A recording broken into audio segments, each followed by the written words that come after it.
स्वागत है आपका प्योर पॉलिटिक्स में। सरकार ने 5 दिनों का पार्लियामेंट सेशन यानी कि स्पेशल पार्लियामेंट सेशन बुलाया है और पूरी दुनिया में यानी कि जो राजनीति की दुनिया है उसमें हाहाकार मच गया है कि आखिर प्रधानमंत्री इन 5 दिनों में करने क्या वाले हैं। क्यों? अभी थोड़े दिन पहले ही मॉनसून सेशन खत्म हुआ है और सरकार ने पार्लियामेंट का एक स्पेशल सेशन बुला लिया है। तो क्या सरकार इस सेशन में कोई धमाका करने जा रही है, जो कि प्रधानमंत्री नरेंद्र मोदी की एक आदत है, क्योंकि वो अक्सर चौंकाते हैं। चाहे आप देखें कि डीमोनेटाइजेशन का जो फैसला था वो रात में लिया गया फैसला था और अचानक से प्रधानमंत्री ने सारे मंत्रियों को अपने कमरे में बुलाया और उन्होंने कहा कि सरकार डीमोनेटाइजेशन करने जा रही है। और उसके बाद उस रात से एक तरह से भारतीय इकोनॉमी में जो इकोनॉमी है, जो व्यवस्था है, वहाँ पे भूकंप आ गया। वैसे ही सरकार ने 370 जब उसे हटाया था तो पार्लियामेंट में 5 अगस्त को लाने के पहले, सिर्फ 2 दिन पहले सरकार के जो वरिष्ठ मंत्री थे उनको ये खबर लगी कि सरकार ऐसा करने जा रही है। सिर्फ 2 व्यक्ति यानी कि अमित शाह, प्रधानमंत्री नरेंद्र मोदी और बीजेपी अध्यक्ष को पता था। तो सरकार का जो ये फैसला है, ये क्या 2024 के लोकसभा चुनाव से पहले सरकार का सबसे बड़ा ट्रम्प कार्ड होगा इस पार्लियामेंट के स्पेशल सेशन में जो सेशन बुलाया गया है, या सरकार इसके जरिए जो इंडिया अलायंस है उसको एक तरह से उसके नैरेटिव को नस्तनाबूद करना चाहती है। तो सरकार के इरादे क्या हैं, सरकार की स्ट्रैटेजी क्या है, किस तरह से सरकार के अंदर गोटियां सेकी जा रही है कि इंडिया जो अलायंस है उसको कैसे परास्त किया जा सके। तो प्योर पॉलिटिक्स में बात सरकार के इस नए मूव की, सरकार क्या कर सकती है और सरकार क्या नहीं कर सकती, तो प्योर पॉलिटिक्स में बात इसकी। तो शुरुआत करते हैं कि बिहार के एक प्रमुख नेता, बीजेपी के एक प्रमुख नेता ने नीतीश कुमार के बारे में एक टिप्पणी की थी। उन्होंने कहा था कि नीतीश कुमार कहते हैं कि जिस तरह से सिगरेट के आखिरी कश तक मजा लिया जाता है सिगरेट का, उसी तरह से सत्ता का मजा आखिरी कश तक लेना चाहिए जब तक कि पूरी सिगरेट जलती रहे। और इसीलिए नीतीश कुमार इतने सालों से बिहार की सत्ता में काबिज हैं। 4%, 3% के नेता होने के बाद भी वो लगातार बिहार की सत्ता में बरकरार हैं। प्रधानमंत्री नरेंद्र मोदी का अगर आप इतिहास देखें, गुजरात के मुख्यमंत्री के तौर पे उन्होंने कभी भी एक इलेक्शन को अगर छोड़ दिया जाए तो कभी भी उन्होंने इलेक्शन को प्रीपोन नहीं किया, यानी कि जो उसका टेन्योर है उससे पहले उन्होंने चुनाव नहीं कराया। तो आपको क्या लगता है कि प्रधानमंत्री नरेंद्र मोदी ये जानते हुए भी, और नरेंद्र मोदी ने एक इंटरव्यू में ये बात भी कही थी कि वाजपेयी ने 2004 में इलेक्शन को प्रीपोन किया था, यानी कि उससे समय से पहले चुनाव कराया था, वो एक हार की बड़ी वजह बनी थी और वाजपेयी को ऐसा नहीं करना चाहिए था। ये नरेंद्र मोदी ने एक इंटरव्यू में बात कही थी। तो ये सब जानते हुए भी नरेंद्र मोदी क्या ऐसा जोखिम उठाएंगे कि जो उन्हें सत्ता मई के महीने तक मिली हुई है, मई के महीने तक वो चुनाव में जा सकते हैं, वो उस लोकसभा इलेक्शन को पहले प्रीपोन करा लें और उसके नतीजे यानी कि उसका खामियाजा, उसके नुकसान, उसके फायदे दोनों हैं। क्या प्रधानमंत्री ऐसा रिस्क ले सकते हैं?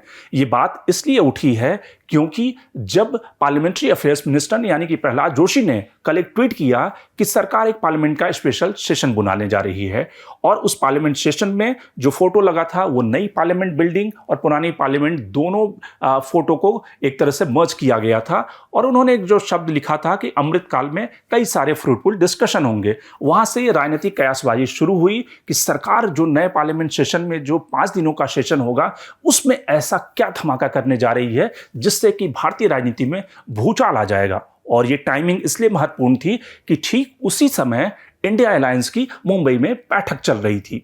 ये अलग बात है कि ढेर सारे लोगों का कहना है कि सरकार उस नैरेटिव को हेडलाइन मैनेजमेंट करने के लिए उस टाइमिंग का सरकार ने इस्तेमाल किया, यानी कि उस समय पार्लियामेंट्री अफेयर्स मिनिस्टर ने ट्वीट किया जब इंडिया अलायंस की बैठक चल रही थी और सरकार को ये लगता था कि ढेर सारे जो हेडलाइन मैनेजमेंट है, वो ढेर सारा जो हेडलाइन है वो इंडिया अलायंस की बैठक ली जाएगी, इसलिए ट्वीट का समय चुना गया।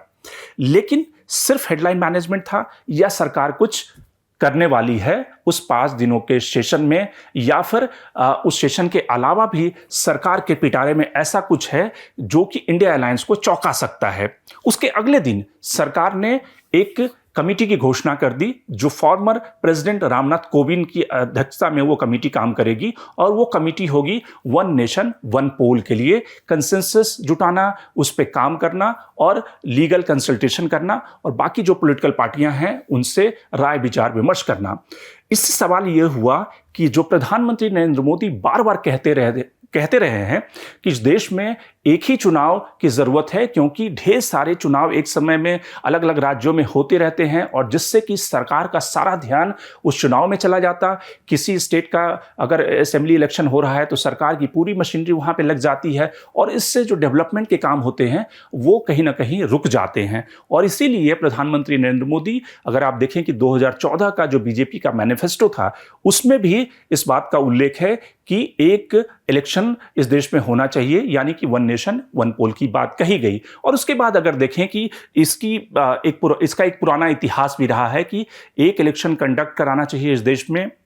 और उसके लिए अगर आप देखें कि लॉ कमीशन से लेकर इलेक्शन कमीशन ने अलग अलग समय पे इस पे अपनी राय रखी है। और अगर 2014 के बाद देखें तो प्रधानमंत्री के कहने के बाद, बीजेपी मैनिफेस्टो में आने के बाद पार्लियामेंट की स्टैंडिंग कमेटी ने एक अपनी रिपोर्ट दी। उसके बाद फिर जो नीति आयोग ने एक अपनी रिपोर्ट दी जिसमें कि वन नेशन वन पोल की बात कही गई। उसके बाद राष्ट्रपति के अभिभाषण में इसका जिक्र हुआ और उसके बाद 2018 में लॉ कमीशन ने इस पे एक ड्राफ्ट पेपर लॉन्च किया, यानी कि ड्राफ्ट पेपर पेश किया कि वन नेशन वन पोल करने के लिए किस तरह से आरपीए एक्ट में सुधार करने की जरूरत होगी।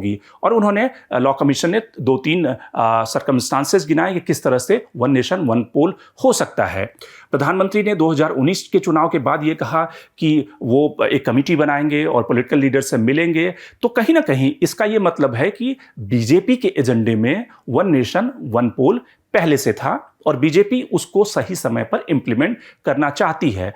और अब रामनाथ कोविंद की अध्यक्षता में जो कमेटी बन गई है उससे साफ है कि सरकार का इंटेंशन है कि देश में एक चुनाव होना चाहिए और उस चुनाव की दिशा में सरकार आगे बढ़ रही है। अब सवाल यह है कि क्या वो इस 5 दिनों के सेशन में होगा, क्योंकि जब कमेटी बनी है तो कमेटी को अपनी राय जुटाने में, कंसेंसस बनाने में, अपनी रिपोर्ट तैयार करने में समय लगेगा। इसलिए इस बात की संभावना न के बराबर है कि इस पार्लियामेंट सेशन में वन नेशन वन पोल का कोई बिल आए। लेकिन अगर यह बिल नहीं भी आता है तो इस कमेटी के बनने से ढेर सारी चर्चाएं शुरू हो गई है कि सरकार का इरादा क्या है। अब सरकार के इरादे पर आते हैं। मैंने अपने पिछले एपिसोड में भी ये कहा था कि नरेंद्र मोदी के अगर ट्रैक रिकॉर्ड को आप देखें, 2014 का जो चुनाव नरेंद्र मोदी ने लड़ा था वो अच्छे दिन आएंगे के नारे पर लड़ा था, यानी कि एस्पिरेशन का चुनाव था, आकांक्षाओं का चुनाव था, लोगों को रोजगार मिलेंगे, देश में बेहतरी होगा। तो वो एक चुनाव एस्पिरेशनल चुनाव था। 2019 का चुनाव नरेंद्र मोदी ने बालाकोट सर्जिकल स्ट्राइक के बाद का चुनाव था, यानी कि बिग टिकट नैरेटिव था, जो जनता इमोशनल थी और नेशनलिज्म का जो मुद्दा है उसके मुद्दे पर जनता ने वोट किया था। अब सरकार को लगता है कि 2024 का जो चुनाव है उसमें जिस तरह से इंडिया अलायंस इकट्ठी हो रही है और ढेर सारी ऐसी सीटें होंगी, 250 से ज्यादा ऐसी सीटें होंगी जहां पर बीजेपी यानी कि एनडीए वर्सेस इंडिया अलायंस का मुकाबला होगा। वैसी स्थिति में बीजेपी के लिए उन राज्यों में जो उनके लिए ट्रबल स्टेट हैं, उन राज्यों में सीटें निकालना मुश्किल हो सकता है, क्योंकि ज्यादातर राज्यों में, नॉर्थ इंडिया के ज्यादातर राज्यों में बीजेपी मैक्सिमम सीटों पर है। तो बीजेपी को एक नया नैरेटिव चाहिए और चूंकि 10 सालों के शासनकाल के बाद किसी भी सरकार का एक फटीग फैक्टर होता है, चाहे वो कांग्रेस का सरकार रहा हो या बीजेपी की सरकार हो, तो उस फटीग फैक्टर को दूर करने के लिए जनता को कुछ नया पेश करना पड़ेगा। अब वो नया क्या क्या हो सकता है? जो सरकार के एजेंडे में इस समय कई सारी चीजें हैं जो जनता को सरकार परोस सकती है। एक जो मुद्दा है वुमेन रिजर्वेशन का बिल का, कि यानी कि महिलाओं को रिजर्वेशन देने का जो मुद्दा है इतने सालों से पेंडिंग है, सरकार अगर वुमेन रिजर्वेशन बिल ले आती है तो कहीं ना कहीं जो वुमेन कंस्टिट्यूंसी है वो सरकार के कब्जे में आ जाएगा। क्योंकि वैसे भी आप देखें कि कई सारा राज्यों के विधानसभा चुनाव में साइलेंट वोटर ने बीजेपी का साथ दिया है, चाहे वो बिहार का इलेक्शन हो या गुजरात का इलेक्शन हो या फिर हिमाचल का इलेक्शन हो। तो वुमेन रिजर्वेशन एक बड़ा इशू है जिसको कि सरकार के वो एजेंडे में है कि सरकार वुमेन रिजर्वेशन बिल को अगर ले आए तो कहीं ना कहीं जो 40-50% की जो आबादी है वो कहीं ना कहीं इन्फ्लुएंस कर सकती है बीजेपी। दूसरा जो इशू है वो है सिविल कोड का। लेकिन सिविल कोड को, कॉमन सिविल कोड को लाने में दिक्कत यह है कि उससे ढेर सारे जो ट्राइबल सीटें हैं वो प्रभावित हो सकती है, क्योंकि ट्राइबल इलाकों में उसका विरोध है और इसीलिए झारखंड से लेकर छत्तीसगढ़ या नॉर्थ ईस्ट के इलाके हैं, बीजेपी उन ट्राइबल सीटों को लूज नहीं करना चाहेगी। तो इसीलिए कॉमन सिविल कोड को हो सकता है कि सरकार अगले 10 ईयर के लिए, यानी कि जब अगला जो लोकसभा चुनाव जीतने के बाद प्रधानमंत्री नरेंद्र मोदी उसको अगले 10 ईयर में इंप्लीमेंट करें। लेकिन सरकार फिर वन नेशन वन पोल की बात अभी क्यों कर रही है? अब इसके दो निहितार्थ हैं। पहला निहितार्थ यह है, पहला इसके मायने ये निकल सकते हैं कि सरकार फिलहाल इस 5 दिनों के सेशन के पहले एक वाटर टेस्ट कर रही है और वाटर टेस्ट करने के साथ में जो सरकार की असली जो पॉलिटिकल रीजनिंग है, जो या सोचने का तरीका है, उसको मैं समझाता हूं। सरकार के लिए इस समय जो सबसे मुश्किल है वो 5 राज्यों के विधानसभा चुनाव हैं। 5 राज्यों के विधानसभा चुनाव, जिसमें मध्य प्रदेश, छत्तीसगढ़ और राजस्थान, मिजोरम, इन सारे स्टेट में जो जहां पे चुनाव हैं, उसमें 3 ऐसे हिंदी प्रदेश हैं जो बीजेपी के लिए क्रूशियल है, जहां पर लोकसभा की मैक्सिमम सीटें बीजेपी के पास में है। बीजेपी एक राज्य में, मध्य प्रदेश में सत्ता में है, लेकिन 2 राज्यों में सत्ता से बाहर है। इन तीनों राज्यों में जो बीजेपी के इंटरनल सर्वे हैं वो बीजेपी के पक्ष में नहीं है। वैसी स्थिति में अगर सरकार वन नेशन वन पोल के आइडिया को इंप्लीमेंट करती है, हालांकि ये अलग बात है कि उसमें ढेर सारी टेक्नोलॉजीज हैं, उसके लिए सरकार को पार्लियामेंट में जो बिल लाएंगे उसमें संविधान में संशोधन करना पड़ेगा। कई सारे जो स्टेट के लीडर्स हैं, जो अलग अलग अपोजिशन पार्टी लीडर हैं, उनको उस मुद्दे पर साथ लेना होगा। लेकिन सरकार का जो गेम प्लान है, सरकार ऐसा कर सकती है कि अगर इस 3 राज्यों को जीतना है तो लोकसभा का जो इलेक्शन अप्रैल और मई में होना है उसको वो प्रीपोन कर सकती है, और प्रीपोन होने के साथ में इन राज्यों के जो असेंबली इलेक्शन होने हैं वो एक साथ हों, क्योंकि उसके लिए सरकार को संविधान में एक संशोधन करना होगा। और फिर फेज वाइज मैनर्स में, यानी कि अगर आप देखें कि जो इस समय नवंबर के इलेक्शन है और उसके बाद किन किन राज्यों के विधानसभा चुनाव पेंडिंग हैं, तो 5 राज्यों के विधानसभा चुनाव, यानी कि अगर 2024 में लोकसभा चुनाव के साथ में जिन 5 राज्यों के विधानसभा चुनाव होने हैं उसमें आप देखें कि वो जो राज्य हैं वो आंध्र प्रदेश हैं, इसके अलावा उड़ीसा है, ये राज्य हैं, इसके अलावा सिक्किम है, इसके अलावा अरुणाचल प्रदेश है। ये सारे जो 5 राज्य हैं, उन 5 राज्यों में आंध्र प्रदेश और उड़ीसा, जो पिछली बार 2019 में भी अगर देखेंगे लोकसभा चुनाव के साथ वो इलेक्शन हुआ था, तो अगर सरकार लोकसभा इलेक्शन को प्रीपोन भी करती है तो उन्हें कोई दिक्कत नहीं है। सिक्किम में एनडीए अलायंस की सरकार है, उन्हें भी कोई दिक्कत नहीं है। अरुणाचल प्रदेश में बीजेपी की सरकार है, निश्चित रूप से कोई दिक्कत नहीं है। तो 5 राज्य तो वैसे हो गए जो लोकसभा के चुनाव के साथ होने हैं। और अगर आप देखें कि 4 स्टेट, जिसमें कि राजस्थान, छत्तीसगढ़, मध्य प्रदेश और मिजोरम, इन 4 स्टेट को क्लब कर दिए जाएं तो कुल मिला के 9 स्टेट हो जाते हैं। और अगले साल लोकसभा चुनाव के बाद जो चुनाव होने हैं उसमें हरियाणा, झारखंड, दिल्ली और महाराष्ट्र में चुनाव होने हैं। उनमें 2 राज्यों में बीजेपी की सरकार है, तो महाराष्ट्र और हरियाणा के चुनाव को भी अगर प्रीपोन कर लिया जाता है तो कुल मिलाकर 13-14 ऐसे राज्य होंगे जहां पर साइमल्टेनियस, यानी कि एक साथ में चुनाव हो सकते हैं। तो वन नेशन वन पोल में अगर आधे स्टेट को एक साथ में चुनाव कर दिया जाए तो कहीं ना कहीं जो सरकार का जो इरादा है वन नेशन वन पोल का, वो उस दिशा में आगे बढ़ता हुआ कदम दिखता है। अगर अपोजिशन रूल्ड स्टेट में अगर कंसेंसस नहीं भी बनता है तब भी सरकार कहीं ना कहीं 14-15 स्टेट को एक साथ चुनाव करा सकती है। अब उसके फायदे नुकसान क्या होंगे?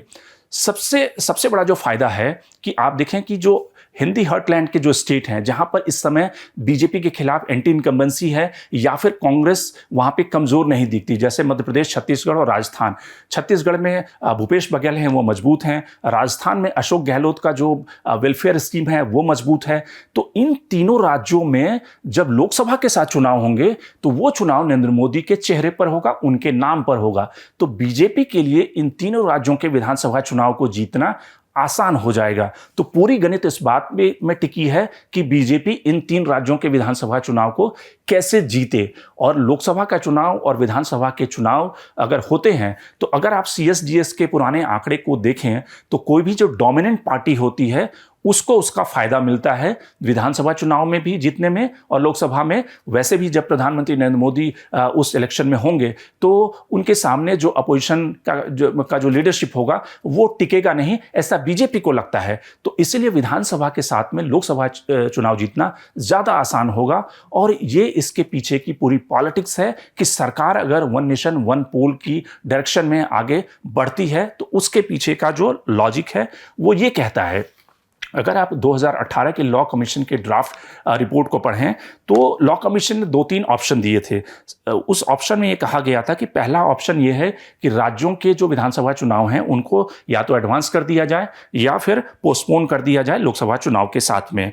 दूसरा ऑप्शन है कि राज्यों के विधानसभा चुनाव या कोई भी चुनाव हो तो यानी कि 5 साल में 2 ही चुनाव हों, कि जिन राज्यों के चुनाव होने हैं या जो राज्य एडवांस स्टेज में हैं उनको क्लब करके पूरे 5 साल में 2 इलेक्शन हो। ये ना हो कि हर साल किसी न किसी राज्य की विधानसभा में चुनाव होते रहे।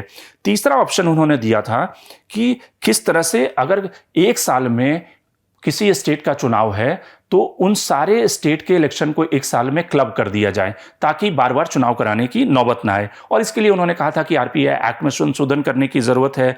इसके अलावा जो आपको एंटी डिफेक्शन लॉ है उसमें संशोधन करने की ज़रूरत है। ये सारे सुझाव उन्होंने दिए थे।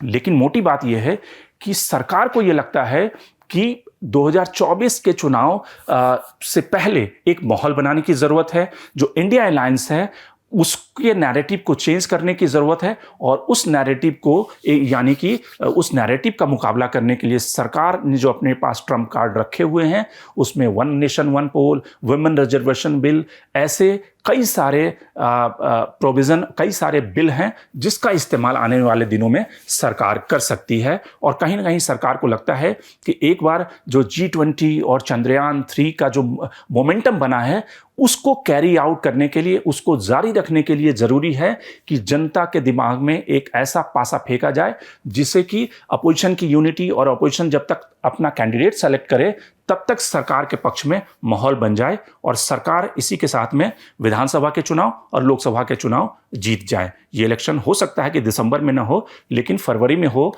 इसकी संभावना हो सकती है अगर सरकार वन नेशन वन पोल इरादे के साथ बढ़ती है। Shankar Harimesh, the print. लेकिन आप हमारे YouTube चैनल को सब्सक्राइब करना ना भूलें। अपने कमेंट्स, अपने रिएक्शन लगातार हमें भेजते रहें।